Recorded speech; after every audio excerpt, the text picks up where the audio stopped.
Green, green, green. Oh, but Koa holds it around the outside, and he gets a way He's better gonna exit. take it. pushing hard already. 3 wide into turn 1. A little bit, and a group of Astons just piling up on him, trying to hold everybody off. Push him wide a little bit, but you can't make it stick. Boonstra is able to hold the inside. Got a little overlap, but he can't do it. Ooh, and he just caught it. Mr. Sir and King are banging doors. Oh, shoot.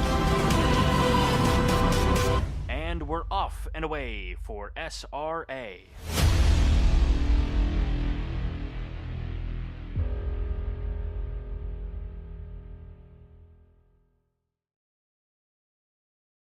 Good evening, race fans. Tonight we are going to be watching Division 3, Round 3 here at Brands Hatch.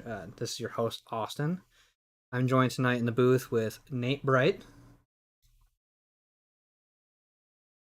It doesn't have anything to say.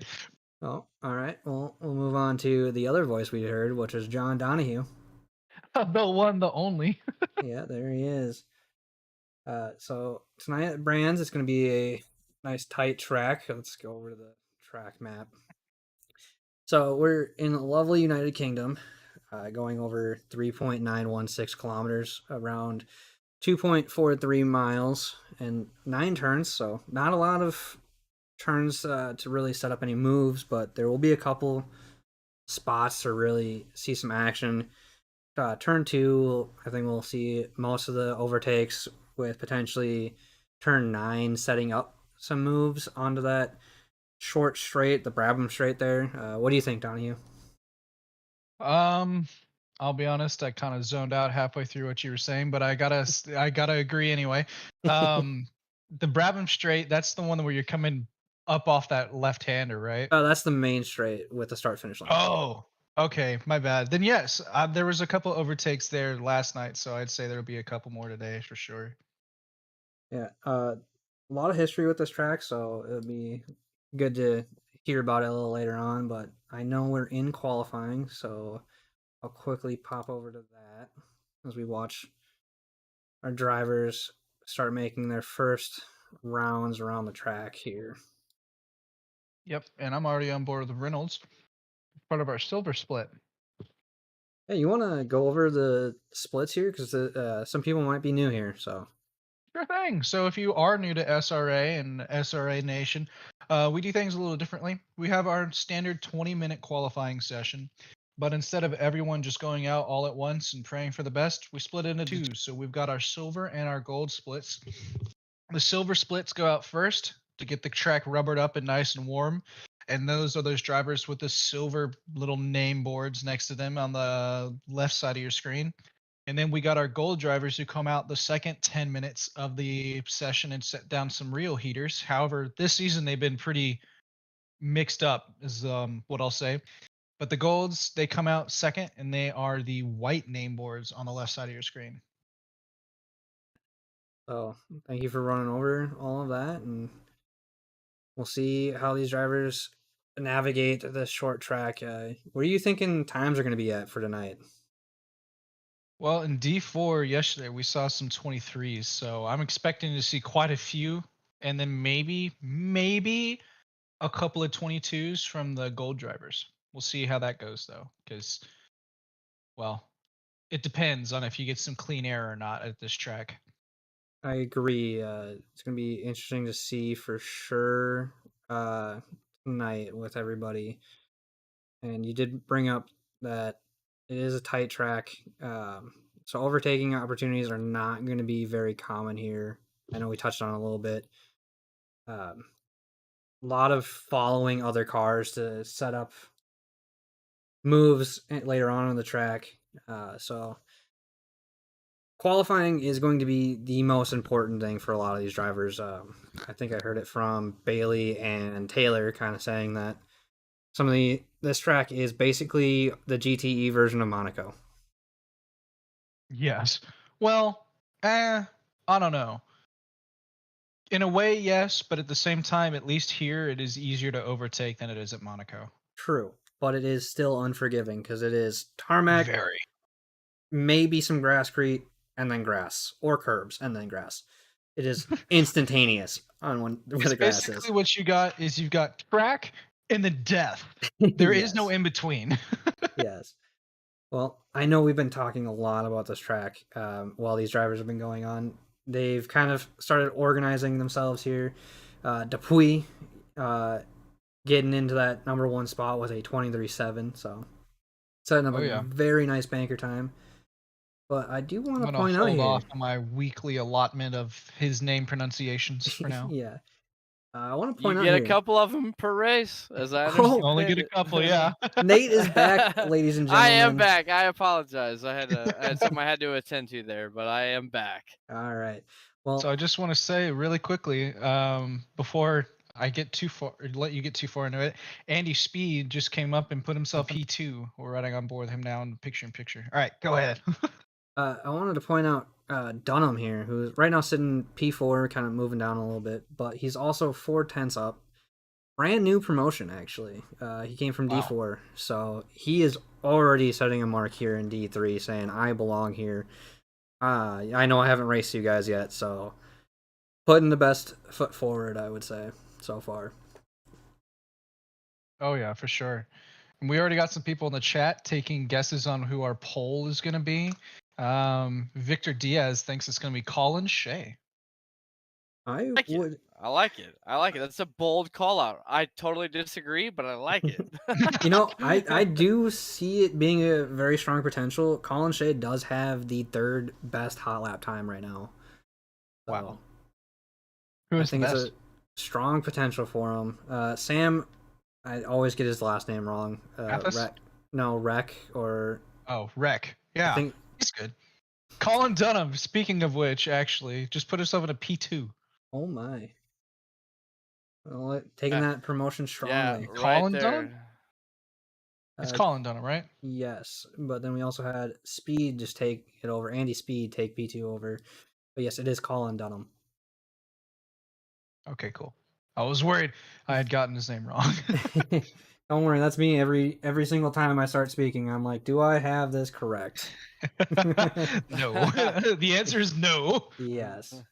Listen, anybody's got the guts to come out and do this, I commend them. So, Austin, I think you're doing a fantastic job, my friend. Not me. Nah, John, you ain't got faith in Austin. No, I'm just kidding. Yeah, obviously, Well, you guys are like a dynamic duo. That's the whole thing. I don't feed know off about each other that. You so gotta add well. yourself in though. It's trio. No. I'm just an observer on the sidelines. At any rate, I think you guys are just gelling. It's beautiful. You love to see it. In this race right here, I'm seeing guys stick around the track. Speed, Dunham, Anderson, everybody. I feel like these guys are hot to trot right now, and these guys are eager to get a good time down. Because once the race actually starts with a track as narrow as this, I feel like it's just so easy for somebody to make a simple mistake in front of you, which can cause a very important mistake or problem, depending on where it happens. Oh yeah, right in front of you as well. And so there's not a whole lot of recovery time. So it's very interesting to see how people can make passes on this course. It is. Really quick though, we are already almost 8 minutes into our qualifying session, which means that all of these silver drivers only have 2 minutes left to do a time. So we're going to see probably as Dupuy and Speed get 2 more laps, and then a lot of other people are only going to get 1, just depending on where they are on the track. Sure. Yeah, because with 2 minutes left, you have to assume that they're going to be able to finish this lap, as if they don't crash, and then begin the next one before the 9:59 mark strikes. Yeah, and now I'm riding on board with John, who right now is just a little bit off his best time, down in eighth place, but he's usually pretty good at being able to continue go faster. Yeah, him and Anastasi, but Anastasi's in the gold. Well, I'm gonna let you keep talking because I have some technical difficulties with the server. Oh, lovely.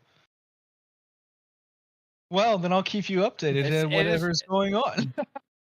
It's interesting to see though, because we have, I gotta, and maybe this is just the faith in the Italian dishes. The Italian dishes. Yeah, Tony Spaghetti is Oh, an man. absolute dish, man. He's a hunk. So I gotta put a little stock into him tonight. We see him right now currently in 15, if I'm not mistaken. I Yeah, don't think you're he's gonna end up below there. I think he's gonna be in the single digits. I I'm wouldn't say that. expecting. The single, you mean the double digits? Panchanek, however, is up 2/10 right now, so that might push Spaghetti down at least 1 or 2 spots. Okay. Yeah, I just mean like after the races, it's kind of concluded. All right, I am bet back. Spaghetti. Welcome back. Hey, there he is. I bet Spaghetti is in the single digits. You know who's doing really good right now is Anderson. Aaron Anderson. He's up in 4th right now, about 2/10 up on his best time. Same with Lloyd Aaron. down in 5th. And Mathis. Oh, it's what did I say? Oh no. You pronounce it properly. I just saw the A Anderson and I was like, is that like Anthony Anderson? No, No, Andrew no. Anderson. From, Aaron Anderson. Unfortunately, Sector 3, bane of a lot of people because it's such a fast sector.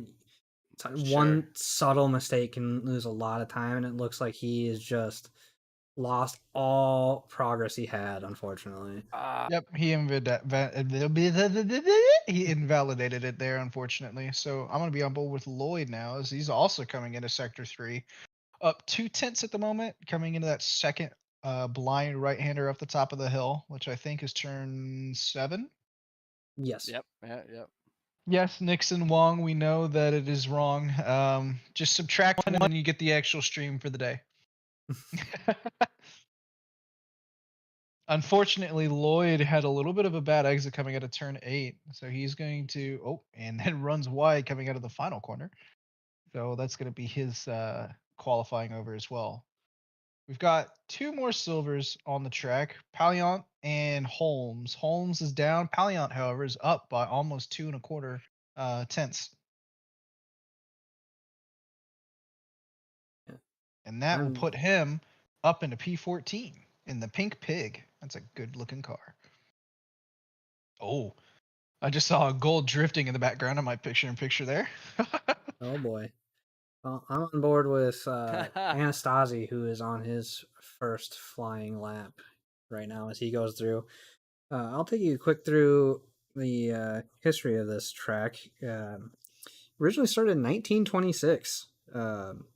Has had a couple different modifications. Originally started as basically a bicycle track in the woods, and eventually devolved into a motor racing place that took place in 1950 for the first Evolved. See, I don't do words good, and that's why I have other people helping me out. 1960 was our first real taste of what the GP circuit's going to look like. 1967, they did a slight shortening of the track. And then in 2002 and 2003, there was a chicane that they removed. Probably one of my favorite names for a corner. It's now that little straight in between turn 6 and 7. It's the Dingle Dell chicane. Yes. Oh my gosh. Yes. I love it. If you didn't say the double D, I was about to be like, well, The double D. Yeah. Personally, I'm partial to the Dingle Dell. Yes, I'm 100% in agreement with you. The Dingle Dell is my favorite. It might be the best. Like, first of all, I think it's amazing that little kink even has a name, because at a certain point, like, I feel like all right, a turn should have a name. If it's beyond 50 degrees or 45 degrees, whatever the case may be, 25. Well, like 10, I feel like is a little. It used to be a chicane. That's where it all started from. Like the Dingle Dell chicane used to be a thing, and then in 2002 and 2003, they removed it and then added the Sheen's corner, which is turn 7. So that's why they kept Dingle Dell. So that's why fantastic. How fascinating! I did not know that. Yeah, I love having corner names because it just can tell so much history behind this track, and like you can see its evolution. I'm not going to touch on the history right now, but I want to touch on something interesting.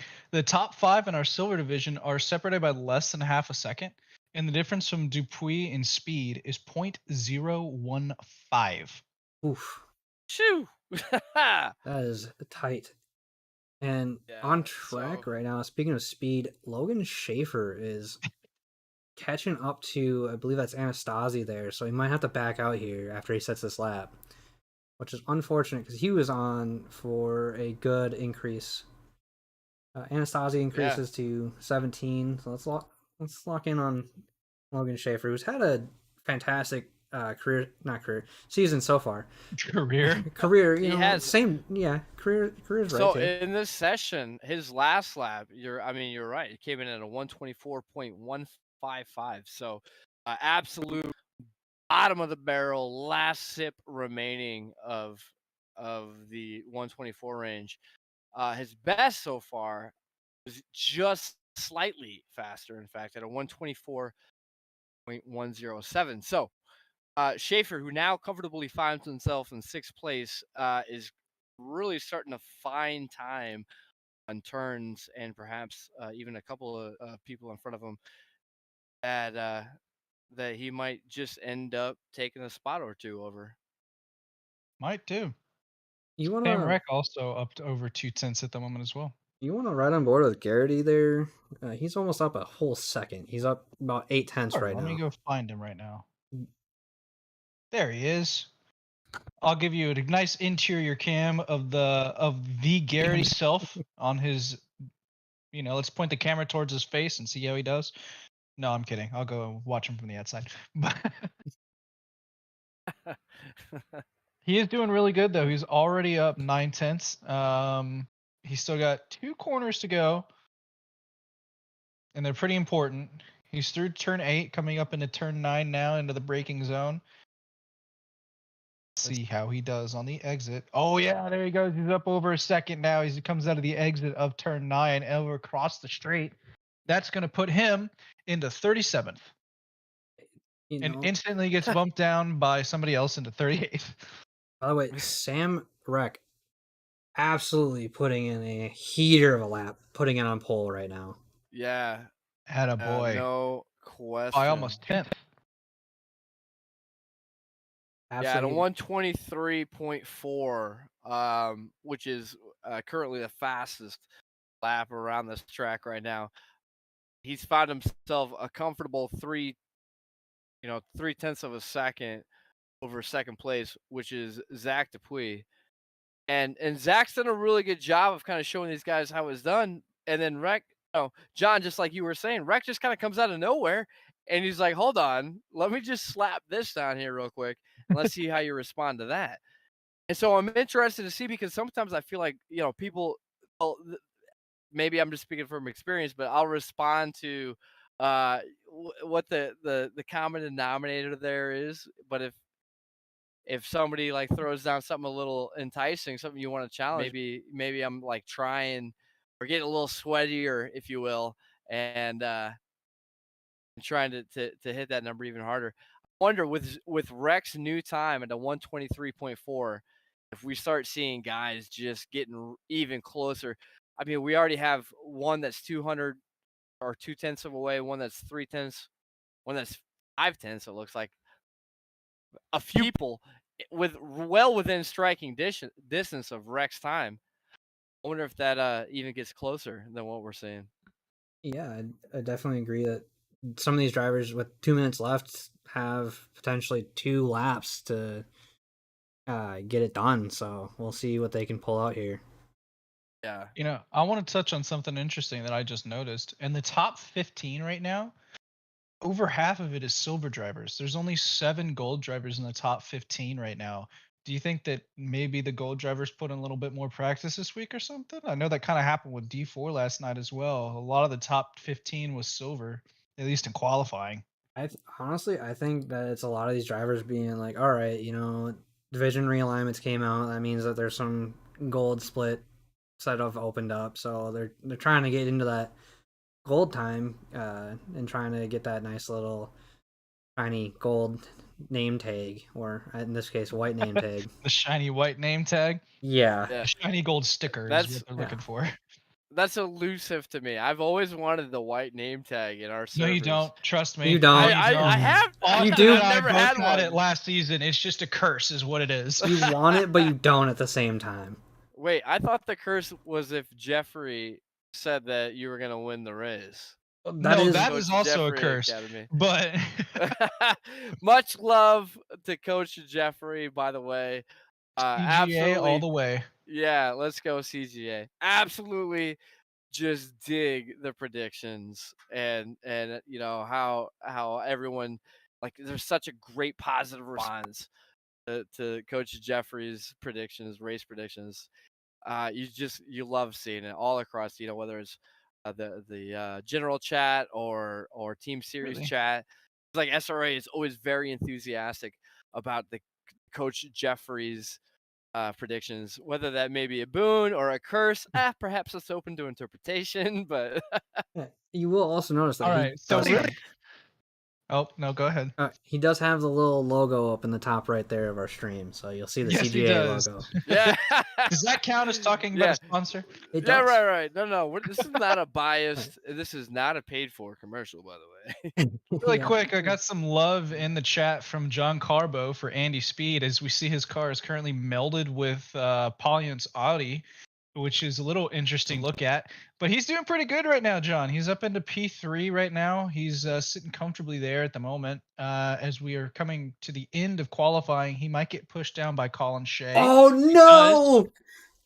Just barely 3,000. misses out on that by 0.003. Oh my I was god. a little loud for that. I am sorry, folks. That is intense ridiculous. battle. So our top 5: Sam Reck, Colin Shea, Zach Dupuis, Aaron Speed, Andy Speed. I'm sorry, Andy. Andy Speed and Logan Schaefer, who has now joined the little part of that right there. I'm going to quickly jump through the standings real quick since we have the little break before we get started. So up in number 1, Sam Reck, Mr. Consistent right now. 2 P2s. Yeah, 2 P2s. So if he gets P2 again, that'll be 3 for 3. But he's hoping for that P1. It's evaded him these last 2 races, so hopefully he can do that. CJ Meeks in P2, bringing that Lexus around and doing well. Only 5 points behind, so you know, really wrangled that Lexus in and saying, hey, it's maybe an older car, but I'm still gonna perform well with it. Dustin Fickert with Arminatario Apex Hunters, followed by his teammate Robbie Totti. So they're doing well within the team standings, I imagine, with that. And I'll quickly just go through the second page, so that way you can see a full list. As you see, there's a couple people that ended up not getting any points, unfortunately, but season's still pretty long, and they do get a drop race, so they have a chance to bring it back around. So hopefully they can get some better results. Always rooting for everybody. Knock on wood. And then let's look at the team series. Like I said, Apex Hunters with Robbie Totti and Dustin Fickert doing really well for themselves. And then Comic Racing with Sam Reck and Super Dave. Comic Racing, represent. There you go. And then you got Tequila Sunrise with CJ Meeks and Curtis Lee going in 3rd place. So it's a very tight battle so far, looking up and down between 1 through 5. Anything can happen with this long season, so hopefully we see some good battles throughout here. I did hear the 30-second call, so let's jump into... I'll be watching this formation lap from Sam Rex behind, so we can just see the whole grid filing behind him. And we already got Mark Epsberger in the chat talking about our man Bromani. Oh, so much love for that man. Every single week, without fail. Yeah. Definitely going down this... Austin, is my picture-in-picture working? I might have to fix it here in a second, so give me a second. Right. We'll just give it to good old user error. Oh, gotta love it. Oh, let's see here. There we go. Your picture-in-picture should be working now. All We're right. already Well, filing into turn 2. A nice little hairpin. It is working, by the way. Nice little was. hairpin. Usually a good place for some first lap incidents is Austin, and I know. Yep. Real quick, just gonna jolt down as much as I can here. Track racer, great sim racing equipment for rigs. So anything you need for flight sims or sim racing, you can get there. A lot of those 80/20s that you're looking for, aluminum, steel frames.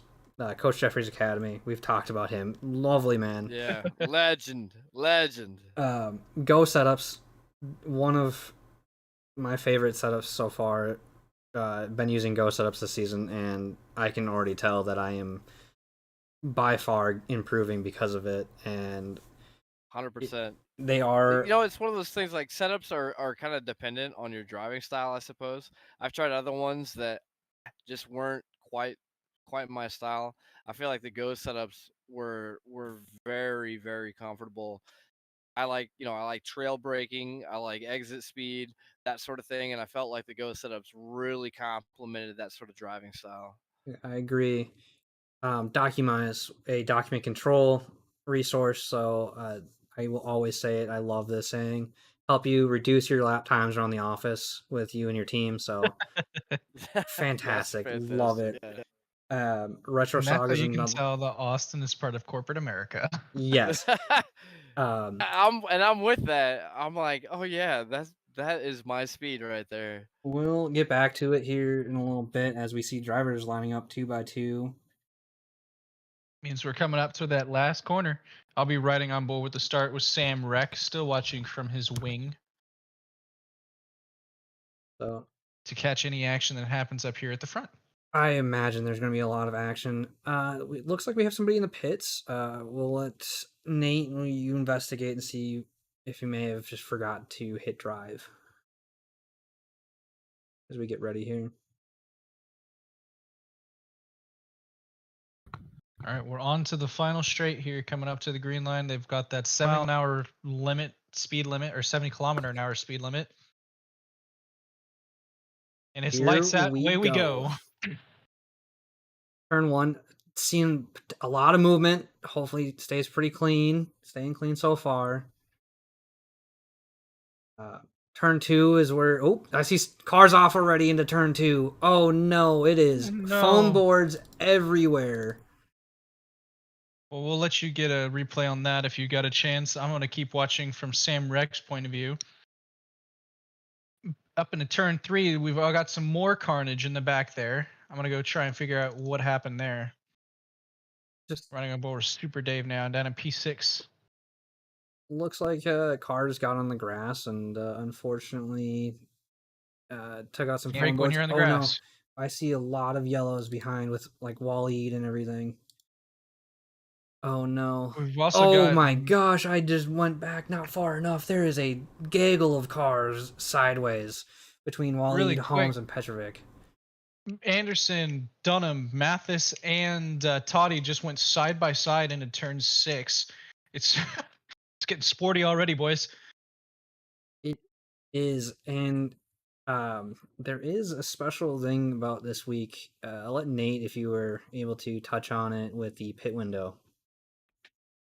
Yeah, so we have an hour-long race right now, but the pit window is 55 minutes long. Oh, realistically, whatever strategy that you thought that you would like to be able to utilize in the history of SRA races, well, now's your chance to actually. And really quick, we got Anderson going on the inside of Super Dave, going to make the stick out of turn 2. Dave's going to try and fight back into turn 3. Can't do it. It's going to slap back in line. Sorry, Nate. Go ahead. My bad. No, not at all. Yeah, it's just a matter of, hey, let's try a strategy. If you ever wondered like how a strategy that you thought of might apply with certain conditions or a longer pit window, tonight's race is the absolute time to do it. And so that's why I think it's going to be really interesting seeing some of the final positions of these very, very excellent drivers and how their strategy that they've had no larger window of freedom than they do tonight will actually play into the overall placement of them. Oh yeah. Yeah. And speaking of which, the pit window just opened up right now. Yeah, so especially for those that were involved in that turn one, not turn one, but lap one incident, as I see here, is it Almond? Robert goes off with Podium Hunter, just took a little bit too much grass and Ooh. ends up We going got for a another beach person visit. unfortunately off in the back. Almeida and Roshkosh. Yeah. So those people that were ultimately had an incident in lap one, they do have the chance to go dive into the pits here. Oh my gosh, there is a carnage at the pit lane. Oh my goodness, what in the world happened here? I'm Let's going back. take a look. I'm gonna take a look too. Oh, it looks like a BMW spun and just caused, well, a NASCAR style pile up in the last corner, unfortunately. Yeah, Wow. I mean, at least you're right next to the pits. Looks like they may have been contact with that BMW, so that's why they were sideways. Everybody just trying to avoid it. So, at least, like I said, they're by the pits. They can just jump right in, fix all that damage, and head on out. And If they take 1 liter fuel, their pit stop for the day is done. So they're able to just right. go for the rest of the race. yeah, so and there is going to be a very interesting contrast of the strategies, I think, because of that. Do you pit early and put the blue flag, responsibility on everybody else, or do you wait till the last minute and then you don't have to worry about the blue flag? well, you see that right now the leader is coming through, and some of the people still in the pits, and I think that is 76. Who is 76? Cheniak actually is going to be the first one that has the blue flag conditions. If it's anything like last night, blue flag conditions were a little different than most races just because of how long the race was with the pit window. So we'll see what he ends up doing here because he's within his right to hold the spot, but he can't defend if it stayed the same from last night. Speaking of not being able to defend, unfortunately, JB Ruzic had some damage, just had to give up a couple spots. The last one to get past him was Lee coming into the final turn, as you know, he had to dive into the pits to fix some more damage. There's been a lot of contact and a lot of damage so far this race.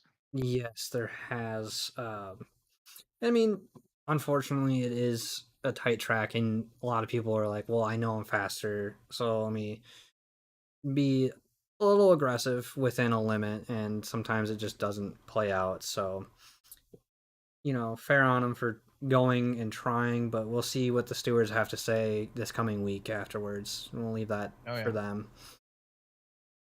And really quick, we've got a nice little gaggle of cars here involving Gino, Anderson, Garrity, Osborne, Cameron, Reynolds, and that's about it for this little gaggle. But they're all within a second of one another right now, and Gino and Anderson actually swept spots coming into turn 6. Is that right? Oh boy. Oh, it looks like Pacheniak, just looking at the track map there, was a little off, let a good amount of cars go by and slotted right back in. But I am also on board with this fight that you were talking about here, Donahue. So we get a little bit of 2 angles from it, potentially the front and back of the fight. So good coverage of it, which is nice to see. We'll see if anybody gets brave enough to make a move. I know we've been harping on it. There's not a lot of opportunities to really make a pass. So you really are trying to force an error out of somebody so you can have the door open for you.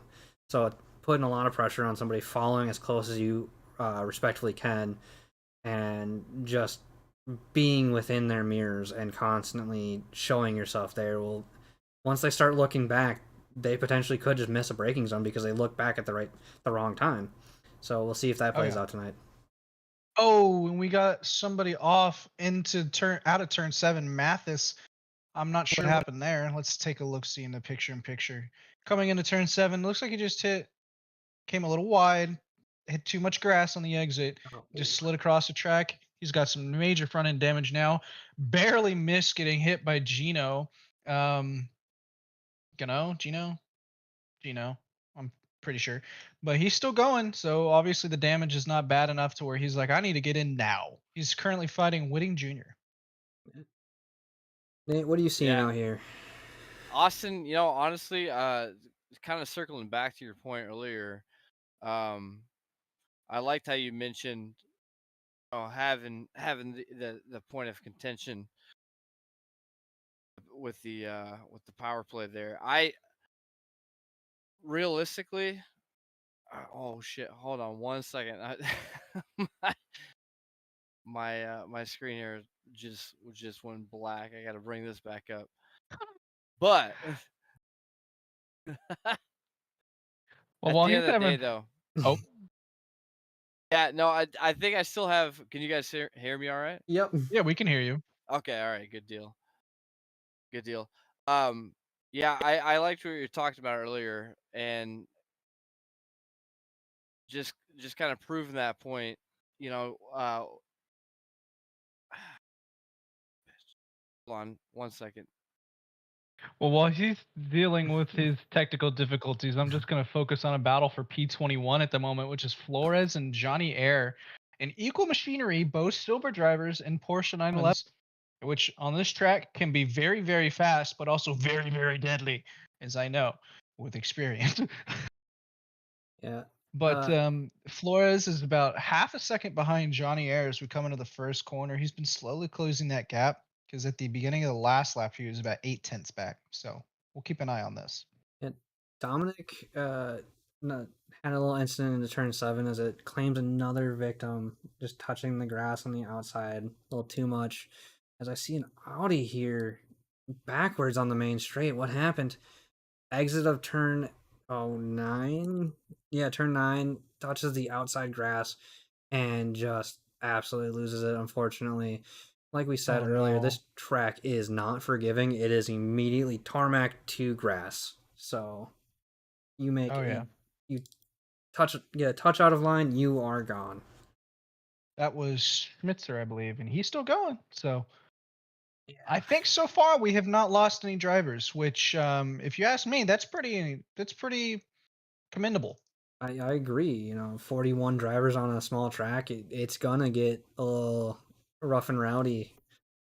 And well, not only that, but to the people that were involved in all those incidents, I'm glad that they're staying with it because they know that, hey, even though I had to pit relatively early on, I have a chance to make up some real positions here because I can undercut everybody on the field.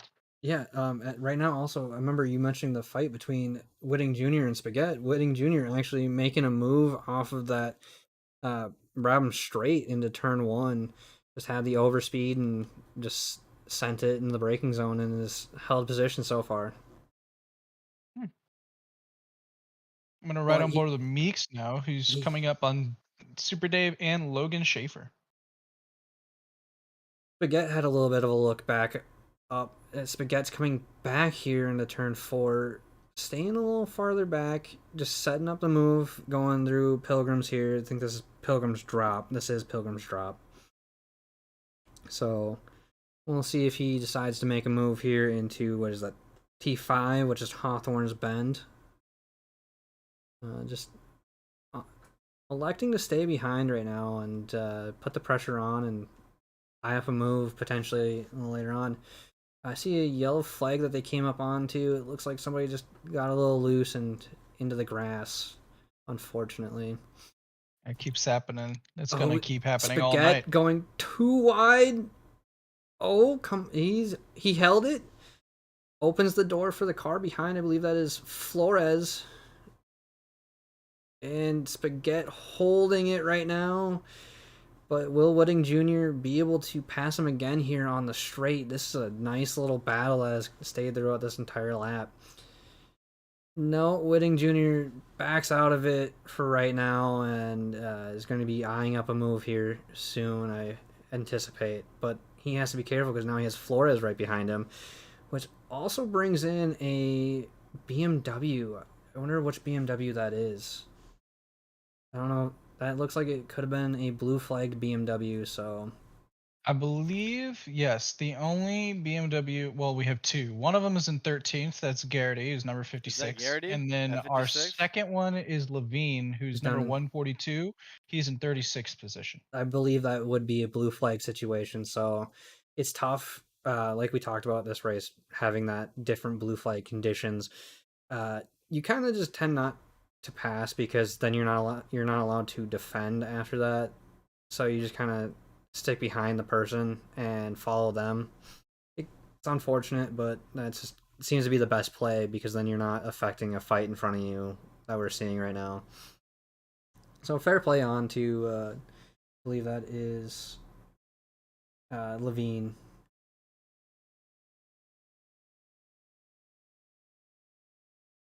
I know I'm focusing a lot on this fight, but what are you seeing down there in the pip there? Right now, I'm still on board with Super Davis. He's trying to catch Logan Schaefer. Unfortunately, Meeks has kind of fallen off a little bit. He's now 1.5 seconds behind Dave. But Schaefer is about less than a second behind Anderson in this 3-car battle for 5th. As they pass a blue flag on the straight here. What is it? The Dilly Dally straight? Dingledell straight. Dingledell is between 6 and 7, so looks like I see a car go wide there actually. 974.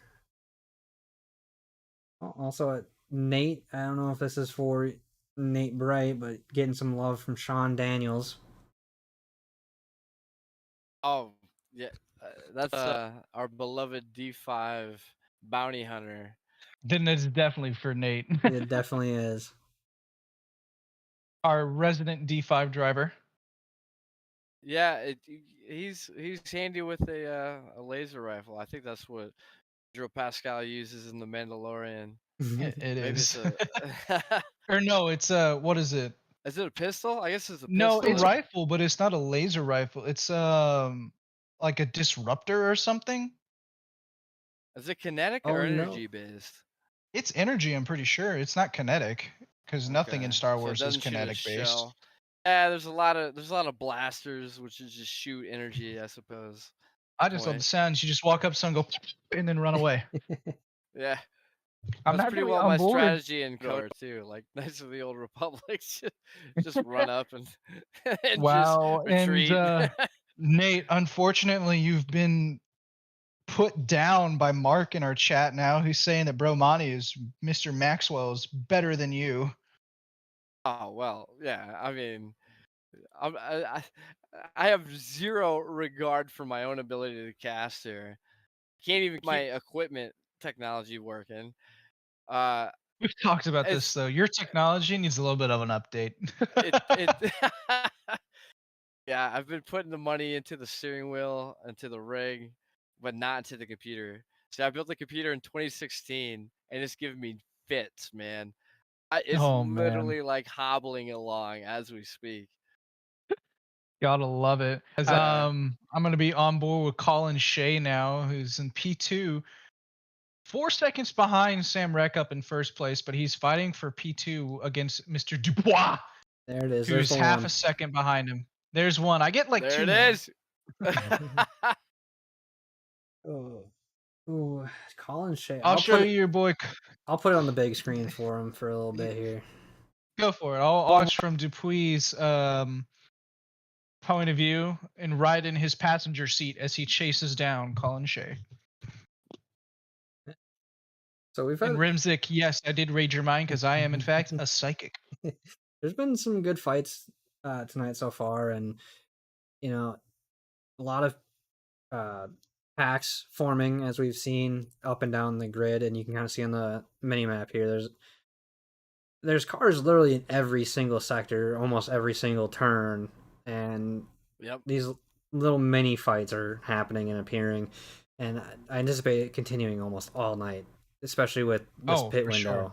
Sure. Some people are gonna be like, "Well, I can dive in now. I'm not going to be in traffic. I'll have clean air. Let me do that. Put in some better times." So, another thing. Oh no, go ahead.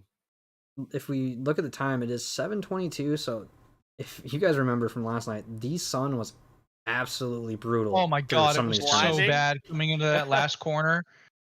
Yes. So I definitely see that being a factor that plays into this because turn 7, it's already blind enough, and now you're playing a guessing game of Right. am I hitting the apex or not? Because I can't see my turn-in point because I can't see because of the sun.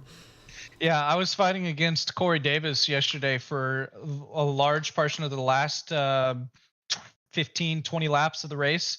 And every time he'd be behind me, I would just go a little bit wide coming out of the last corner because I couldn't see the damn apex. It'd just be, okay, here we go. Oh, and I can't see. Oh, did I hit it? Nope, I was off. Great. Yep, I definitely And feel also, that. oh, are we both on? We're on the same battle again. Look at that. I On jumped Logan off of Schaefer it. and Anderson. I went to Fickert, who was in a fight, but it looks like Lee just kind of was like, all right, you pit. I'm going to let you through. Yeah. Oh, Anderson just took a little bit too Anderson much took a grass coming out spill, of turn yeah. 7. Just dipped his right or left rear tire into it, spun it around. That's all So it took. Schaefer able to get past. And it's going to make Schaefer, Anderson down Dave, to and 8th Meeks, spot. if I'm not mistaken. Oh, Yeah. yeah. He's down into 8th spot now. He was fighting for P5, unfortunately Yep. for him. Yeah, I He's think going to he have just to got make passed all by. those spots right back up. Yeah, Yeah, there you go. like we said, we mentioned before, is just being in the rearview mirror and being there is enough to sometimes just cause a driver to be like, oh no, and make a mistake. So, Oh, yeah. I saw it a couple times yesterday in our race. well, since we have a little bit of a lull, I'll try to get through at least one advertiser here. Retro Saga. So if you have any, Ooh, after you do your one, do you want to hear my fun facts of the day? I'll let you do your one fun fact. One. I have 3. We'll do one. But Retro Fine. Saga. If you have any retro gaming needs or wants, that's the place to go. They have literally anything you can think of for retro games, controllers, emulators, things like that. They have it, and it's a fantastic place to go get all of that. As I finish here, we are seeing Nick Cameron making a move here on Petrovic's, but that also opened the door for, I think that's Reynolds, to come in through that fight as well.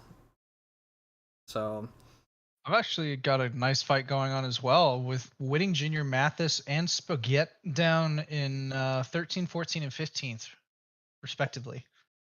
I'll jump a little farther Whitting ahead. Jr. all over the back of Mathis coming into turn 6 within like a 10th at that point. Turn 7, going to try and force him into a mistake. Yeah. Yeah, and Spaghetti just waiting on any mistake out of those two. Oh, and there's the and mistake. There Mathis it is. goes off, so Whitting Jr. had to slow down. It's going to let Spaghetti possibly go down the inside. Maybe able to outbreak that Aston. Nope, doesn't do it. He's going to slot back in line, wait for Whitting Jr. to make a mistake. That's right. And he's going to stick on the tailpipe, just waiting for his opportunity to try to get around him. Whatever, that's like a 10th of a second, a 1,000th of a second off. He's gonna capitalize on that because he's just that close to him right now. Oh yeah. However, that Aston engine has already allowed him in that. Oh, no, nothing happened. It's already allowed him whenever they get onto a straight to open it up by at least a 10th, sometimes more. So when we come out of turn 4 here, it's going to be interesting to see if Spaghetti, my fellow comic racer, can stick behind him in that Aston with that Porsche power, because as much as I love the sound of my 911, it is slow as shit. Easy there, but yes, the it straightaways tend to be the Achilles of the Porsche, no question. I would say for Whitting Jr., if he can keep the turbo lag down, if he can keep the rear differential kind of spinning, if he taps, if he just gives the acceleration a little tap coming out of the corners to keep both rear tires spinning at the same rate, then I think he's going to come out okay. He's doing a good job of keeping the pressure from Spaghetti, who's right behind him, showing him that he's willing to just capitalize on the first mistake that he makes. So that's always interesting to see. How does somebody respond to the constant pressure? All right. John, I think we've got. we'll let you get your fun fact in here. Ooh, but I have 3 and they're all very interesting. We'll get one. We'll get one. How do I choose? How do I choose? All right. Well, anyway, the SpaceX Crew 6 launch attempt, the is happening today or tomorrow morning at 12:34 in the morning Eastern Standard Time. So I wanted to talk about some space facts. Yes, I love space. Let's do it. All Okay, right, I Nate. say you get all three. All right. Oh no, hang on. Meeks just had a little bit of a moment into turn 8, just trying to follow, I think that's Super Dave, but had a little bit of a moment letting Anderson by. So unfortunately falling back there. Let's get to that fact now. Oh wow. I will say though, really quick before I do that, Anderson is going to see that and go yes, because he lost that spot to Meeks when he had his off. So he's now going, all right, one less one I actually have to do myself now.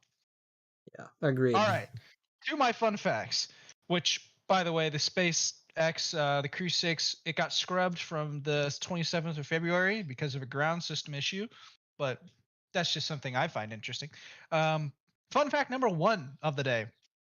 The Apollo astronauts' footprints will most likely stay on the moon for nearly 100 million years. That's it. Oh, boy.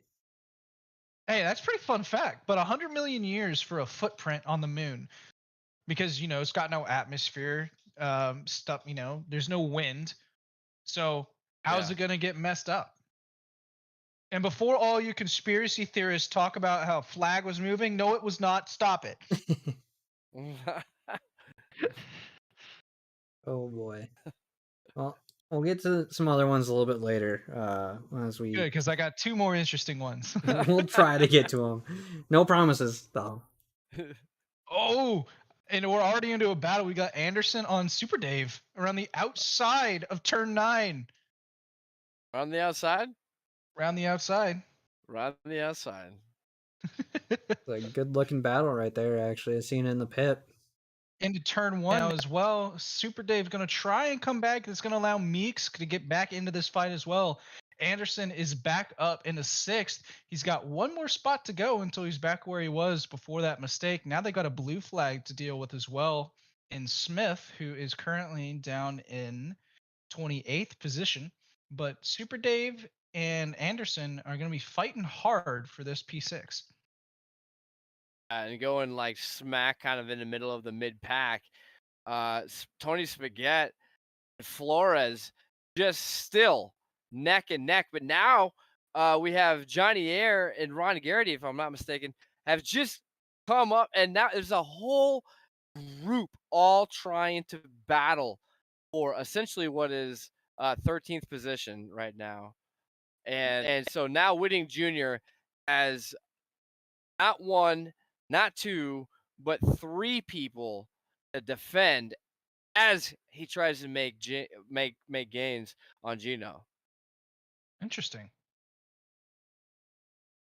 Yeah, there's a lot of great battles going on right now, as I'm still on board with this Anderson Super Dave Meeks battle. Nothing happening so far, and Super Dave pulls into the pits. So he's going to go, all right, you know what? I've had enough. I'm just going to pull in and do my pit stop now. Yeah, I was We'll see where he Getting comes out of out. the way. I was right on board with Meeks's Lexus. Oh, what a beautiful sounding car. It's an amazing sound. That naturally aspirated 5-liter V8. Can't get much better than that. Imagine if we had Ford in this series as well. I will, but as we see, Whitting Jr. making a little bit of a mistake, allowing Spaghetti to Meeks made a mistake as well. Getting right on the bumper, may have given a little kiss through turn 9, but they're being respectful of each other. There's a Flores, I believe, there as well. Whoa! Anderson almost came and had a very major collision with a blue flag, straight between 4 and 5 there. Oof. That is something that is tricky to navigate, especially on this track. Not the straights. There are straights, but they're not long, so you do not have the best opportunity to pass a lot of these blue flags. Oh yeah. Also, I got some love for my space facts. See, we should listen to the other 2. Hey, you gotta space them out. You gotta space them out. Pun intended. I see what you did there. Well, that's all right though, because I'm watching a battle right now for P8 with Lloyd and Anastasi, both in 911s, both pretty damn quick drivers. Oh, now it's the battle for P7 because Meeks has come into the pits as well. But they have less than half a second between them at the moment. Yeah, I'm looking at Rashkosh down here battling Waleed. As I see Rashkosh make a little bit of a mistake, going a little too deep on the exit curbing there of turn 4. I think that's a blue flag getting in the mix there, saying, I'm just going to pass. I'm trying to get my race on as well. So we'll see what happens there, because I can imagine Rashkosh is not happy about that one. Especially since he was in the middle of a fight with Waleed there. Oh, yeah. If you're going to pass, at least make sure they're not in a fight themselves first. Yeah, but as we see Rashkosh just making a couple mistakes here again, going a little wide, we'll stop giving him the commentator curse and I'll move off. Let him gain that time back. Lloyd and Anastasi still within a second. As we get to the Porsche's favorite part in this track, the last sector, you get turn 5, 6, and 7. Yeah. The Porsche. Oh, apparently Rashkosh is the one being lapped, by the way. I can't read. Where numbers are hard. Awesome. Also, thank you, Josh. I agree. Tons more space. Don't listen to him. He may or may not be one of my closest friends trying to gang up on me on that one. I know. You're both in Arizona T liveries. I definitely know. Yes. I'm hopping on with Meeks here, but if we have a little bit of a gap, as we see Spaghetti just dive into the pits there. Yeah, he decides with quickness that he's just going to go straight into the pits. I think interesting. I think we deserve another space fact once you get a chance. Sure. There's not a lot of battles going on right now either. There's only about 3. Rashkosh and Sadat are the main one on the track right now, so they're coming through turn 5. Waleed Sadat, of course, Jess Osborne's teammate in the 911. And as that's starting to fizzle out a little bit, I'm just going to wait just like a corner and see if anything comes of it, and then I'll give you another space fact. Yes. I'm all about the space facts. That ZDR boys Mercedes, though, has got a better run out of turn 8 than Sadat did in that 911. So it's going to be interesting. Maybe he can get a move done on the main straight here. Now, this is not a battle for the win. It's a battle for P26, but every battle counts. So does every single point, because it's a long season. Oh, and Rashkosh gets a much better run out of turn 1. He's going to be going side by side, it looks like, into turn 2 here. Ooh, a little bit of door banging, but Sadat goes a little bit wide, giving Rashkosh a little bit of room to get out of turn 2 into turn 3, gets the overtake done. Now I'll give you a space fact, as we just watched that amazing move in your picture-in-picture. I watched it on the main one as well. Don't worry. Okay, never mind. We watched it on the main screen too. We had multiple angles of it, which was nice. Oh, I spoke too soon, because Waleed Sadat fighting back on the straight between 4th and 5th turns. Yeah. Less than a 10th between them at the moment. So he's looking to get that spot. He wants number 26 back from Rashkosh, no doubt about it. Oh yeah. I wonder if we'll see another move into turn 2. Oh, and Rashkosh goes a little bit wide. It's going to slow him down here on the run to turn 7. Not going to be enough for Waleed to get in front. Goes a little bit too far to the inside, if that makes sense, on turn 7 as well. Not the cleanest of sector 3, but that Mercedes still able to stay out in front of the line 11 just based on the fact that it has 2 more cylinders. Yeah. Rashkosh has been struggling with turn 6 the past couple laps, going a little wide, so he may be pushing a little too hard through there. So we'll keep an eye on this battle and see what happens as you see him here sliding through turn 1. Yeah, I'm interested to see how the tires hold up after that won't. Much aggression. Yeah, there you go. All right, well, that battle seems to have fizzled out a little bit as well now. I don't see... He's Scusa, but he's not in an opportunity to make a move yet. So we'll try to squeeze in the space fact here. All right, let's squeeze into space fact. Would you like to hear number 1 or number 3 on my list? Because we've already hit number 2. Yes. 3. We'll go with 3. 3? All right. Number 3 for today. 99% of the solar system's mass is made up of the sun's mass. So only 1% of our solar system's like weight, if you will, is the actual planets. The other 99% of that is the star that provides us all our light and heat. Oof. That thing is, I think I've had too many burgers. I think the sun has had a Yeah. couple too many too. Also On had how many today's years on you though? episode, Yeah, exactly. I don't have a Unfathomable bajillion years on me. just I mean, I don't even feel like we can even comprehend that amount. I am Neil deGrasse Tyson. Don't come at me, Mark. Yeah, there's people. Mark? Yeah, You in the chat, always. What you talking about, Mark? our He knows our his resident troublemaker.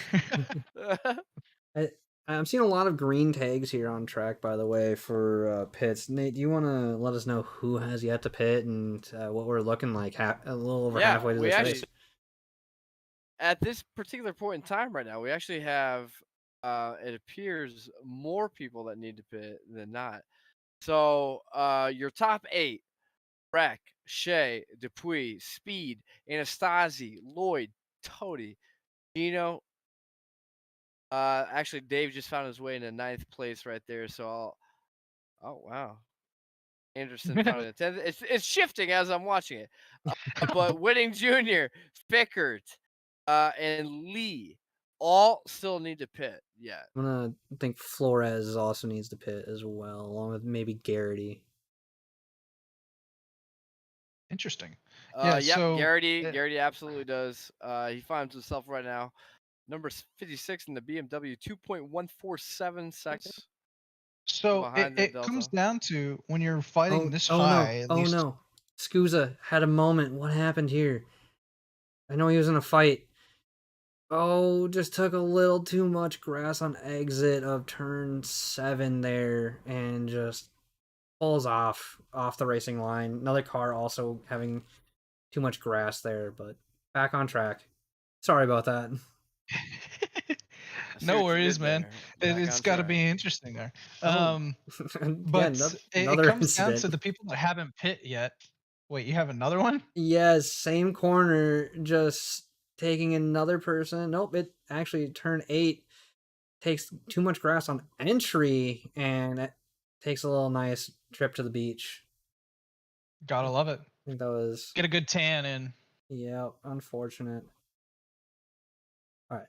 Anyway, the people that haven't pit yet, it's going to come down to if you're trying to fight for a top 7 or 8, most likely, you're going to have to wait as long as you can, at least at a normal racetrack, to avoid traffic and just stay out as long as possible. However, here, I don't think it really matters as much because you're going to come out into traffic no matter what. As you can see, based on our map, there's like one spot where there's nobody, but the chances of coming out into that are really low.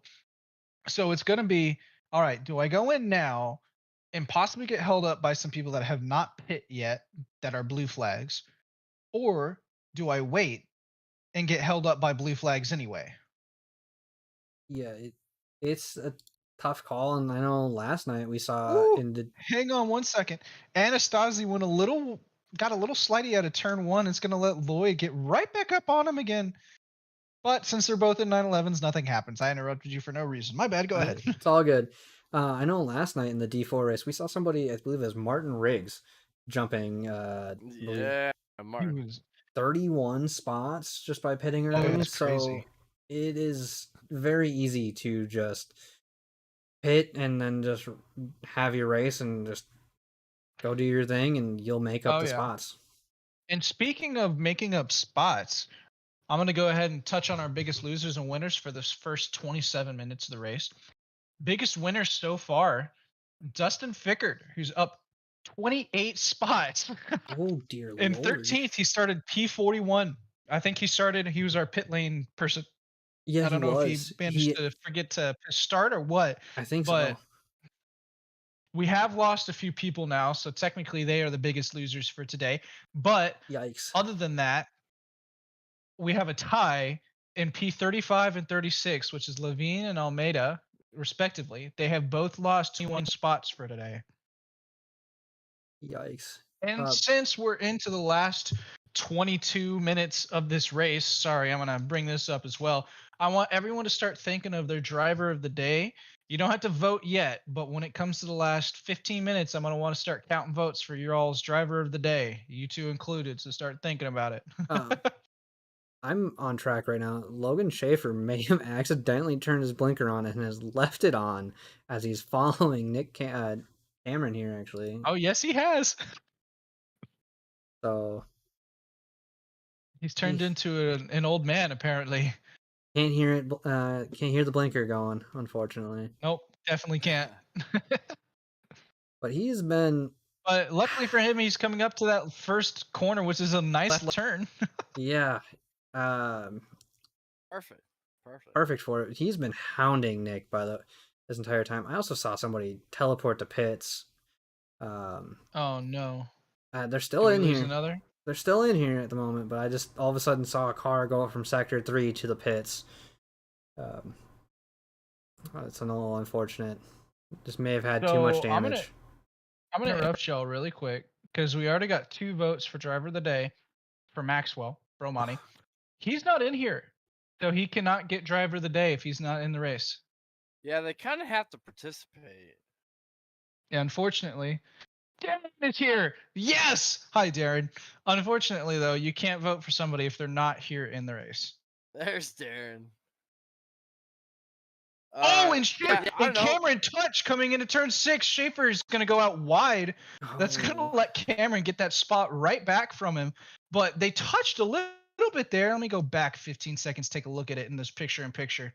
Looks like Schaefer really wanted it. Tried going on the inside, just overshot it, touched Cameron's front quarter panel, and just came off the worst out of that. Oh, no.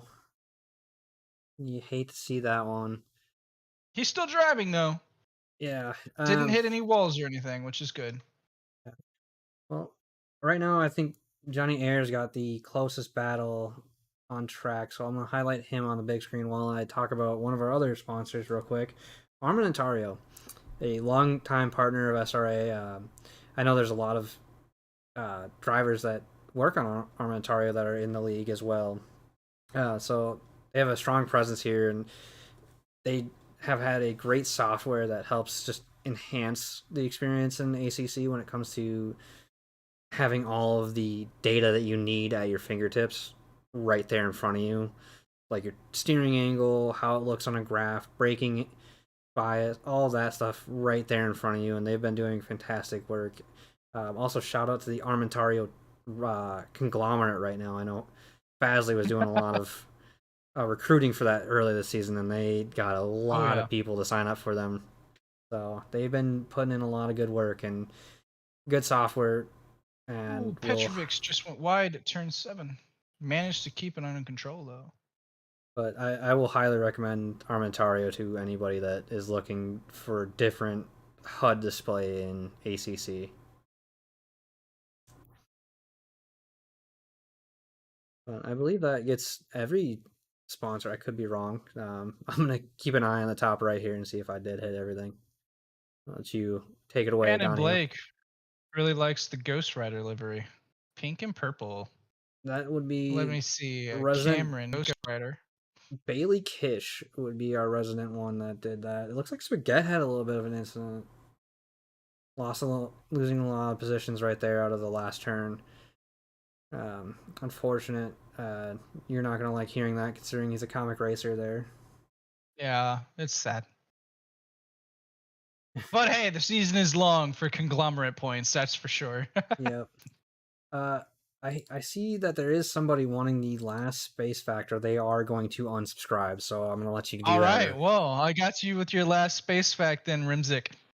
Our last space fact is a little bit less interesting than the other two, but it's still pretty interesting. So, Halley's Comet, you know that comet that passes over every now and again? Like every last time we saw it, 3 years or something like that?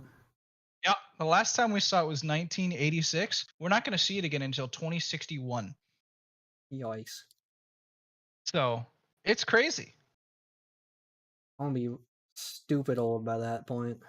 Oh yeah, me too. Well, you'll be older than I am, that's for sure. But I'll be 52? I don't even want to think wow, about it. 55. I don't even want to 55. think about it. I think Well- Nate doesn't want to think about it either. Well, I did, and I'll be dead. But No, you won't. Don't lie. the nice thing is there's a really cool comic I always liked. It had like a youngish. It was like the profile of a youngish looking dad holding like a very young kid's hand, looking up at Halley's Comet, and then it was a 2-panel comic, and the next panel was and like an old grandpa hunched over looking dad holding the hands with like a middle-aged man, and it was them revisiting kind of like what John was saying. Oh about no, how hang on. Halley's Hang on. Comet's I'm going coming to interrupt you. We have an incident on track with Logan Schaefer and Nick Cameron, it looks like. out. Ooh. So Logan going past 142, the BMW, they touch. Everybody has to slow down. It's into turn 4. Oh man. Oh no. Logan, Oh, God. unfortunately, losing a lot of positions right there. Oh, that is not fun to see. He's probably seen a little red there, unfortunately. But let's get back Yeah. to what you were saying there, Nate. No, it was just a 2-panel comic about Halley's Comet. Talking about when you're a kid you see it, and then when you're on your deathbed, you're kind of old, then you see it again, and that's the last time you'll ever see it. One of those things that makes you just ponder certain things. But Makes you ponder, this race damn, I'm old. Easy, exactly, dude. Oh no. Oh no, I just came onto Rashkosh's race and all of a sudden there's a car sideways on track and he ends up just hitting him. I think it's Moffitt. Oh, no. Oh, Also, I want to say, I'm just a complete idiot. I don't know how to calculate my own age. Because when it passes by next time Halley's Comet, I'll be 60 exactly. yeah. So, I'm just a moron. You have an easy age to calculate considering what year you were born. I'm not gonna One, baby! Yeah. You just gotta add 1 to whatever the year is and you get your age. Pretty much. Oh. All right, everybody, we're into the last 15 minutes of this race now. I want everyone's votes for who they think driver of the day should be. No voting for Maxwell since he is not here today, so you can only vote for somebody that has been here for the entire race. New rule. Well, I'm leaning towards Fickert, who obviously may Actually, I am too. May have shot himself in the foot by starting in the pits, but he's up 30 spots. So that's 2 votes for Fickert already, right off the bat. There you go. By the way, So I know we haven't vote for Dunham. touched on the lead as much because they've been pulling a little bit of gap, but it looks like Rek has just slowed down in pace, which has allowed Shea back into the fight. He's less than a second into this now. Right on board with him then. Oh yeah. I'll let you follow that in the pip. I'm gonna see if there's anything else going on. Like Johnny Ayers teetering on that 1 second. And then Jess Osborne's also kind of teetering on that 1 second. So there's no way that Shea is going to Rek is going to give Shea any opportunity to get around him though. He's going to be wide on. Oh, it's going to be fighting for it for sure. Yeah, But it's going to be a good fight. I'm watching Also- Shea right now, and it's I mean he's right behind him. Maybe Oh, yeah, it's maybe crazy. 2/10 of a second. I'm sitting in the cockpit with Colin right now. It's a little bit bumpy in here and quite loud, but it's got a nice view at the butt of Sam Rek's car right now. Yeah. It's Also, Darren Shea. Robichaud in the chat just let us know that he will be 92 for the day that Halley's Comet comes by. And Darren's so sorry. So I want to shout out. I believe it was Jerry Finkelstein that made the livery for Plan E. But I just need to ask, why did he decide that it was a good idea to put the Ferrari logo on the Porsche? As I see Wally take a little much Plan fast. E. Plan E. I know, but it just looks so wrong as we're seeing Waleed right now just have a little bit of a trouble through Sector 3, just getting in the grass. Also, Rimzik, I'm luckily not the only one that can't do math. You'll be 62, not 63, because it comes around in 2061. So if you were born in 1999, Yes, I did commentator curse them, Mr. Darren Robichaud. come on, man. Oh, I think it's because I'm a nicer person, but I don't seem to commentate and curse anybody. I do it all the time, and I just feel terrible for it because when you're in the race, you always have like that moment where you're like, I just messed up. I wonder if they were talking about me in the back of your head, just like. And I feel like maybe some of these people have that too, and they're gonna watch it back and be like, ears were ringing. "Oh yeah, there it is." All right, everybody, what 12 minutes left? The gap between the two leaders right now is 0.7 of a second. If this continues like this, it's going to be quite interesting. And well, a gap keeps closing lap by lap. Yeah, and I'm actually on board with Dunham here, who is catching Johnny Air. Both in Got Porsches. some votes for driver of the day for him too. Yeah, we got Porsche on Porsche battle. They were within a tenth of each other, but Dunham had a little bit of a squirrely exit of turn one and dropped back to 0.5, which isn't terrible. It's just he's got to close that gap again, though, which is a little unfortunate. But he's doing it very well because he's already within 0.2. And they're side by side through turn 4. Dunham gets the better exit. Let's see how he holds on to this through Pilgrim. He's going up the hill and then just slightly back down the hill to go up the hill again of turn 5. It's always a little fun little roller coaster there. Looking like he's making the stick as he's starting to pull out a little bit of a gap, but Air is still right there. If he just gotta hope and pray that Dunham makes a mistake here in this sector 3. Not looking like he's going to. Very clean so far through this sector. And I'm just gonna say it. I think move's done right now. He has it. He's out 0.6 now and just needs to stay consistent. I got to touch on a couple comments in the chat now. Mark, we're watching the picture-in-picture is your current leader battle. And then Darren, unfortunately, Google is wrong because according to NASA, it should come by mid-July of 2061 on its 76-year journey around the Earth. It wasn't around the universe, not just Whatever Earth. it is, you know what I mean. Earth. But I'm actually watching a battle for 25th and 26th right now between and 24th, so between Rajkosh Smith and Dominic right here as a car exits the pits right in the middle of their battle. Everybody gets a little close there. Let's take a look on the wing. We see, I think that's a Weehall right behind them that came out of the pits. I wonder which one that is. That Holmes? Nope, that is not Holmes. But Dominic going wide into turn 3, just into the grass. Unfortunate, no longer a part of this battle. Has 4 seconds to catch back up in 9 minutes. Really quick. Sam Reck and Colin Shea both dove into the pits. Yeah. Oh boy. Now it's just who has the better pit lane execution. Nate, I'll let you. Nate, you should touch on who has and who hasn't pit again. Yeah. Also, Sean, you're wrong. We have been to the moon. Now that Shea and Rec have both gone in, Matt Anastasi is the only one I'm seeing right now. Actually, he may just... Is that him pulling in right now? No, it's not. Matt Anastasi is the only person that has not pitted.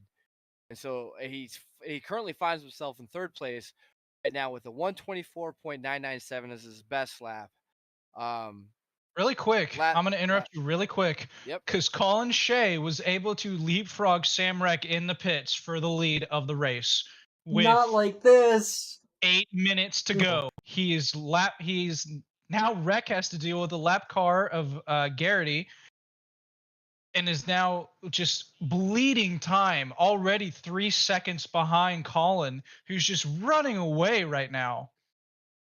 No, not Garrity like gonna this. move over so he can get past, but Sam Reck got pipped in the pits by Colin Shea for the lead. All right, Nate, back to you. Yeah, I mean, we pretty well hit the nail on the head right there. Matt Anastasi looking like the only guy who still needs to hit the pits. Outside of that, it's anybody's game.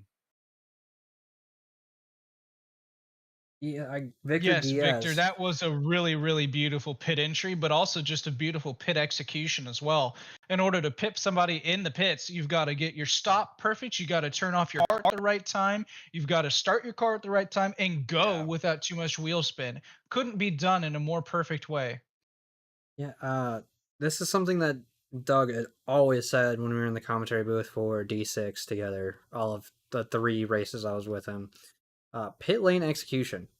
That's what it comes down to for a lot of these races is who has the better pit lane execution. Absolutely. That's how a lot of these races are decided with how tight the grid is. Oh yeah. You Especially can make this season. It's crazy. Yeah, you can make that's probably the quickest, dirtiest way. And dirty, I don't even mean to say dirty like it's a dirty play, like pocket sand. Ha! I just mean like it's the probably the quickest way to make up substantial time on anybody that you happen to be closely engaged with over the course of the race. How's your pit strat? Are you nailing the entry? Are you getting just beyond the pit line at just under 39 miles per hour? I think is what it is, or 73. Oh yeah, it's like 50 kph. kilometers. I only know the Is it? kilometers, Yeah, 50. even though I run in Imperial throughout my life. Oh, really going to interrupt both of you because while that battle for first and second has died down, the battle for the last podium slot is intense right now between Andy Speed and Zach Dubois. Right now, they are 2 tenths together, or 2 tenths apart coming into the last sector here. I don't see this letting up anytime soon because, correct me if I'm wrong, Nate, but they have both pit. Yeah, as of right now, everyone has pit. Oh, everyone's the same even keel. But we've also seen, because of the of a recent pit, with an overcut or what have you, they're back quite a distance at this point. Well, yeah, the battle for first and second is going to be good. Yeah, and the Shea battle and for Rack. third and fourth are good at the moment as well. John, I also want to touch on it too. This is not only the battle for third, but this is battle for Silver's #1 spot. Oh wow, you're right. I didn't even notice that. All right, I got to touch on it again since we got so much good action happening, but I don't want to get anybody's vote left out. We have 5 minutes to go, so put in your votes for driver of the day. So far, Dustin Fickert is winning. If you've already voted, don't vote again, and you can't change your vote as well. I'm going to jump down. If you stay on board with that fight, I'm going to jump down a little farther down as we see Dunham trying to make a move on Whitting Jr. here on this straight into the turn 1. Just not going to make it, but has a good run. It looks like he's going to make a move into turn 2 here. And is there still on the apex. They're wheel to wheel now. Better exit coming down into turn 3. They're still going to stay side by side here into turn 3. Respectful driving here so far. This brings in a third person of Johnny Air into the fight. Are they going to go 3 wide with Johnny? No, Johnny does back off. Johnny does back off, and so does Whitting Jr. into turn 4. Oh. But Dunham getting a little loose here. So this leaves the door open for Whitting Jr. here to make a pass attempt into turn 5. This is a good fight so far. Whitting Jr. holds that outside and comes back onto the racing line. Whitting Jr. dropping back a little bit here now, unfortunately. So Colin looking like he has the move done, barring any mistakes. So if he keeps it clean, he'll stay in that fighting position. Well, Air is also making moves here, or trying to. And that Anderson now, K. Anderson here, trying to make a move on Johnny.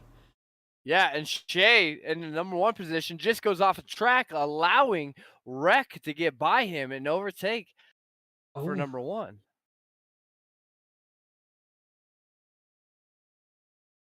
Hang on. Oh, and as we as it goes, oh my God, I can't even talk. I'm going Speed and Dupuis come together just a little bit, and Speed goes wide at turn 7. I'm going to go back 15 seconds, see what all happened here. Oh, I'm already on But it. that's going to let Dupuis get into third spot. Dupuis goes down the inside, not enough room for Speed to make the corner. They come together, both go off, but Speed comes out a lot worse, unfortunately. Yeah. Wow. Oh boy, And they Shea just enjoying 2 seconds up ahead of Wreck right now, enjoying the fruits of his labor, getting that lap one with a little bit of a buffer as well. Speaking of CJ Meeks, for the person in the chat, Gigabytes Racing, he is in a very close battle with Super Dave right now. Very close battle. there you go. We'll ride on board with him for a little bit. Yeah, I'm on board with Johnny Air still, who's still putting on a lot of pressure here on Whitting Jr. So it's going to be a tight race to the line here. Nate, as we're getting close here to the last couple minutes of the race, I want to make sure that you keep paying attention to that lead fight so we don't miss Oh, it yeah. when they cross the finish Absolutely. line. Absolutely. Oh, yeah, I am as well. But right now, the battle for P5 is unfortunately a lot more interesting. Well, I'm on the same boat with this fight between Whitting Jr. and Air. And really quick, I Yeah. want to touch on it again. We got 1 minute and 30 seconds left. Everybody get your votes in for driver of the day. So far, Dustin Frickert is leading the driver of the day vote by 1 vote. So vote for your favorite driver out there. Maybe they'll get an interview.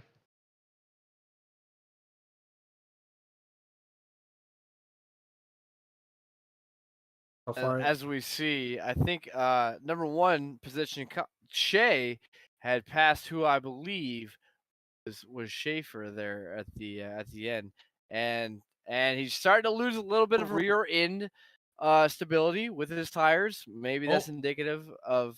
Yeah, I'm going to switch back on board with Rec here as we're within a second again for this lead. well, that's a good fight going on there. Yeah.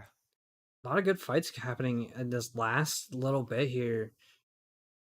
We have 27 seconds left. Are they going to get to the line in time before? Are they going to get another lap in, or are they going to be finishing just as time expires? Be tight. 17 seconds. I think we'll get another lap, but it's going to come down to this last lap here. We've got another vote for Colin Shea for driver of the day. That's going to put him 1 vote behind Fickert as well. So far, though, Fickert's still leading the driver of the day race. Colin Shea in the lead of the actual race at the moment. We have very a drive-through. closely followed. We have a drive-through, guys. Nate, who? Yeah, that's going to be Anderson, number 492. What happened? 4.697. I wonder if he went a little wide a couple too many times. Probably. Yeah, I will pull that up. All right, everybody, get your vote in. We're on the last lap of this race now.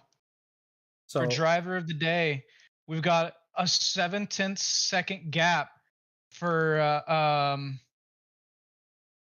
first and second here, and then a 4/10 second gap for third and fourth. So Austin, if you want to watch the battle for the lead, I will go down and ride on board with Mr. Dupuis here for P4 in the battle for P3. I am already on board, my friend.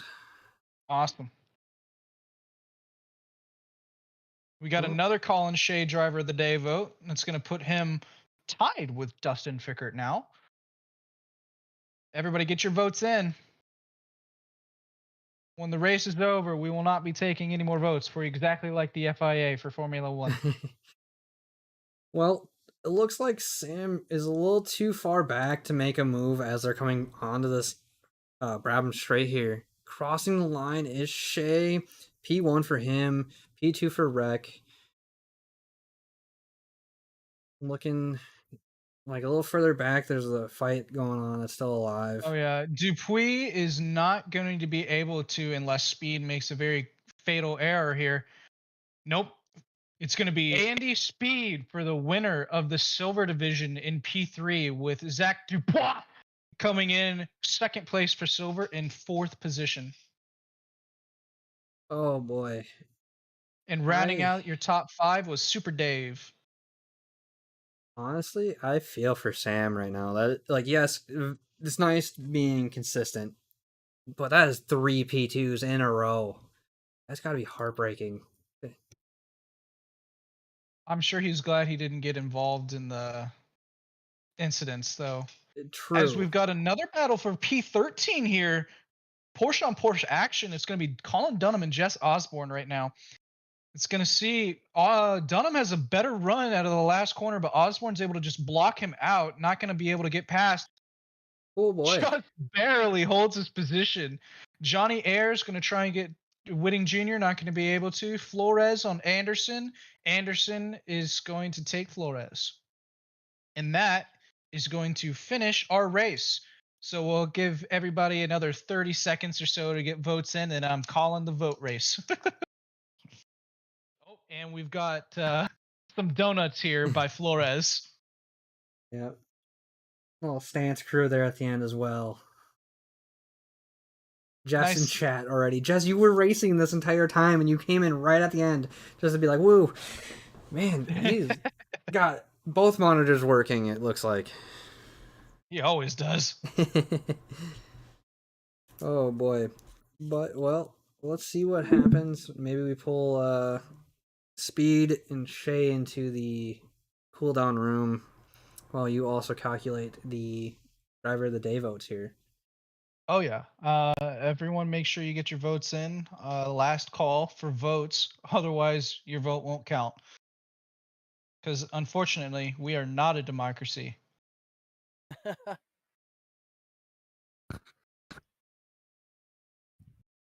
Well, I'm not seeing Shay at the moment, but I do have Speed in the cooldown room if you want to pull him up here and start getting the interview going. Sure, if you guys want to do that. I'm just doing a couple final tallies here. I'll pull him up real quick. Oh, Nate, you didn't vote. Oh, we'll hold off on that one, Mr. Andy Speed. Welcome to the commentary booth. Wow, 2 weeks in a row you guys have pulled me up here. I must be doing something right. Today it's not for runner-up driver of the day, though. It is for the overall silver win. Ooh, hey, that took a lot to get up there and fight with Dwee. He gave me back third place, and I haven't rewatched the replay yet to see what exactly happened, but good driving by him. Oh yeah, that was a very courteous thing to do. We were on board as that happened. I was on board with him, and I saw you go off. I'm like, oh no. Yeah, we swapped a little bit of paint. It wasn't anything too bad, but tough to see what was going on there. Oh yeah, that was a great race there for you. Andy Speed, I have to ask for the people. There's some people that wonder, is your last name any sort of nod of the cap towards what it is that you're very good at? Or is that just a very, very, very coincidental, coincidence? Well, my actual last name does start with an S, but that's about as far as it goes. I gotcha. An SP, actually, SPE. So hey, I got the first 3 letters right. It's just Well, tripled. you're doing good, Yeah, you're doing it's good. triple the power. Yeah, Well, yeah, I love it. How do you feel about your chances of keeping this momentum going for the silver win again next week at a wet Imola? You know, I wish I could say I was feeling well, but I'm leaving out of town all weekend, and I'll be back on Tuesday. So we'll see how much I can get done in one day of practice. Also, just for you, Andy, to let you know, it's not sea urchin facts today. It was something a little different. I'll wait for you to rewatch the stream. But it was pretty interesting. People actually wanted all 3 facts. Boy, I am not going to have a very productive day of work tomorrow, am I? If I have to rewatch the entire race to see what the fact is. Oh yeah, there's 3 of them, but they're all pretty good. All right, Andy, we'll let you. Yeah, tune in next time. We'll let you get back down to the race. Congrats on the overall win for the silver split. We hope to see you in here next week, either with a silver win or driver of the day, maybe runner-up driver of the day. We'll see. Rubber Chicken Award. That's what I'm Yeah, after. right. I was gonna Rubber say, what chicken. was- My bad. what was Rubber the chicken medal? award for what was that for runner up or just overall? It was I a don't runner remember. up. It was All a right, runner-up. rubber Runner-up. chicken award. Okay. All right, Andy. We'll talk to you later, man. All right, thanks, guys. Have a All right, great have one. a good one, buddy. Next up is going to be Colin Shea, who took our win for the actual race and then got our driver of the day vote as well. But we're going to have Yes, one that's more pretty interview good. after him. Not even the Colin College Shea. could mess that up. We Hello. got our overall winner as well as our driver Boom. of the day Boom. for Let's D3. go. The old 2 for Woohoo. 1, huh? The 2 for 1. Like when you go How'd to you feel? Popeyes. I feel great. I feel awesome. This is my first SRA win, and I was telling somebody else earlier, I've been with SRA since season 1. So to finally get a win in SRA is I'm very ecstatic. I think we need to give him Yeah. a round of applause really quick. Congratulations. It's always dude. good to see a maiden win. I No know doubt about it. I've been a part of a couple now, which is always fun being in the booth for that.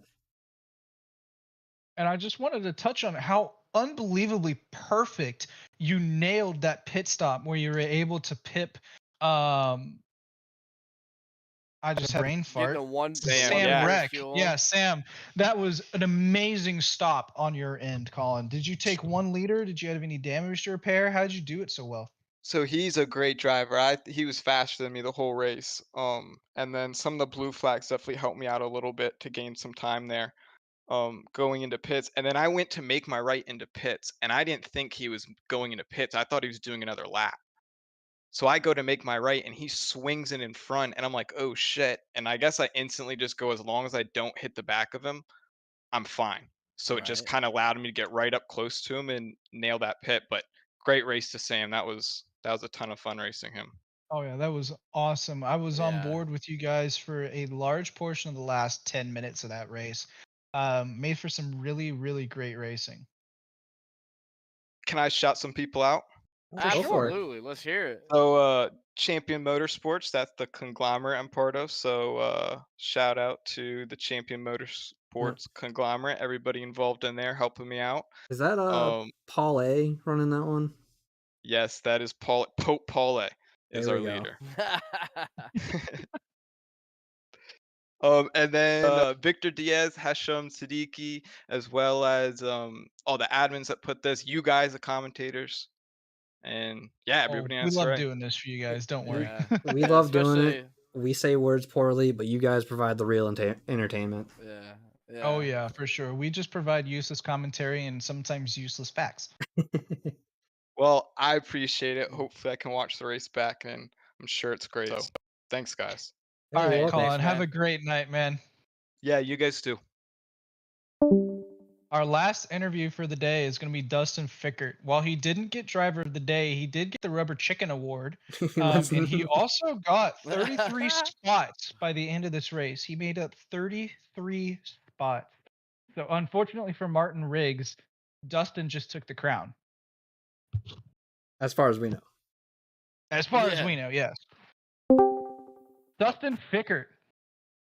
Hello. Sorry if I took you away from who you were talking to, Justin. But you got the Rubber Chicken Award, which is the runner-up driver of the day. And you also got 33 spots made up from the start of this race. That was insane. Yeah, that was not supposed to happen. So I did qualify 10th. I didn't have like the best qualifying, but it put me up in the top 10, which happy to start from. But I raced in VR, and I lined up in the line, and I had a little bit of latency stuff going on. So I was like, I'm going to change my settings really quick. And I did not know if you're in the pause menu, when the lights go out or lights go green, it actually teleports you just as if you were not hitting drive. I did not know that was a thing. So I was changing graphic settings, and yeah, it teleported me to the pit. So I actually started from pit lane. And literally the only thing you can do in that point is literally pit as soon as the window opens, which I did. Pit was, pretty good. But after that, it was just absolute luck. I didn't have really much traffic get my way in terms of hot lapping the whole race. Sure. I had one blue flag, I think, for 2 laps, and I probably lost like 3 seconds on that, 4 seconds at the most. But aside from that, I mean, It was really, really good. I was really I was shocked actually to see me crossing the line in 6th. Oh, you got 6th, and you got 35 spots then. I definitely at least got 7th. I think there's a drive-through, somebody in the pits, right at the finish. So I Yeah, don't there know. was I a think it was 6th or maybe 7th. It's one of the two. there was a very If it late was drive 6th, then through. you got 35. If it was 7th, then you got 34. Either way, insane amount of spots taken up. Yeah, thanks. Yeah, hell of a comeback. Yeah, it was like I said, unplanned. I hope I don't have to do that again. Don't become me and get an excessive amount of penalties. Yeah, right. God knows from experience. So yeah, Unfortunately, right. yes. Yeah, I had 2 drive-through or 2 track warnings, so I was fairly okay still. I didn't have too much to worry about, but if I hit that third one, I was gonna be freaking out because I was just really legitimately hot lapping the whole time. Tires did not feel great. Well, it didn't seem to matter too much for you because, man, you had the pace all night long. Yeah, it wasn't anything crazy fast. I think it was roughly about 25s, probably 24.8s, probably average, I would think. But it was good enough, and just open track was wonderful. Oh yeah, I'm sure. Well, we hope to see you in the booth next week. Maybe as driver of the day, or probably something a little higher up than that. Maybe another Really? rubber chicken. We'll see. So wait, Yeah. I have to ask. So obviously I'm rubber duck. Who got it? What they do? I'm just curious because like Who that's got gotta be driver really of the day? impressive. Yeah. Who got Colin driver of the Shea, day? who also Colin got did. the win. Okay. Yeah. He Okay. got Nice. Heck yeah, he got the win and driver of the day for the day. Winner for the silver split was Andy Speed, and you got the Beautiful. second most votes for driver of the day, i.e. the rubber chicken award. Cool. No, I was just curious who got it first because I had to do something pretty incredible. Yeah, and getting winning the race, winning Brands Hatch alone. That's a big deal. Good for him. Yeah. Congrats to him. Unfortunately, well, sort of unfortunately, it's still fortunate at the same point, but you were in the lead of the race for driver of the day until the last 2 minutes of the race, and then you lost it. Ah, that's all right. Yeah, me starting from pit lane because I did a stupid mistake like that. I didn't deserve driver of the day. Don't worry. I mean, your spot's big to differ, but maybe next week you get the actual one, and then you can push rubber chicken onto someone else. Hopefully, let's hope so. Yep. All right, Dustin, have a great night. We look forward to seeing you next week in the race. Thanks, guys.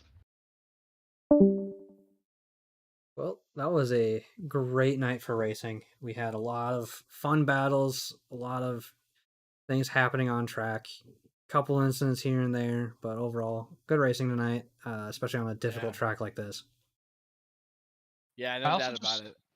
I also just want to commend all the people who were involved in incidents and did not give up. They just went into the pits, did their mandatory stop, and then kept driving, put their head down and drove. It was awesome to see that. There were a couple people that unfortunately left, but there was a lot of people that got into incidents and stayed with it. I agree. But I know next week's going to be a fun week for everybody. We got a wet Imola. We also have the 5-hour endurance race at Imola. And also, don't forget about the weekend sprints that we have. I know Saturday's typically a random track chosen by SRA sponsors, and then Sunday is our weekly GT3 track. So get in and enjoy that fun that we have on the weekends. But oh yeah, it's always fun, and I am very much so looking forward to the endurance race. I'm actually teamed up with my GT3 partner, Selena. No surprise there. We're going to be racing the 911. No surprise there. Boo. And it's going to say FAF Motorsports. No surprise there either. But boo this man. So what Switch you're it saying up. is nobody's going to be shocked. yeah, no shock at all. And then we are, of course, not in any division except for silver. No surprise there with two D4 drivers. But Hey, are you guys going to be racing in that one? I am. I'm not. I have my No, teammate actually, unfortunately. Josh Potvin. Boo. Hey, we switched it up though. We switched it up. We're going with the M4. Oh, nice. So we're not sticking with the same car. Hey, my excuse is this is be my last exhibition event in it because next season I'm switching to something else for sure. So I get too tired of the same car. I need to switch it up. yeah, same. But Which anyways, is why I we want to should switch. wrap up tonight's though. Any closing statements from either of you guys? Yes. I have none.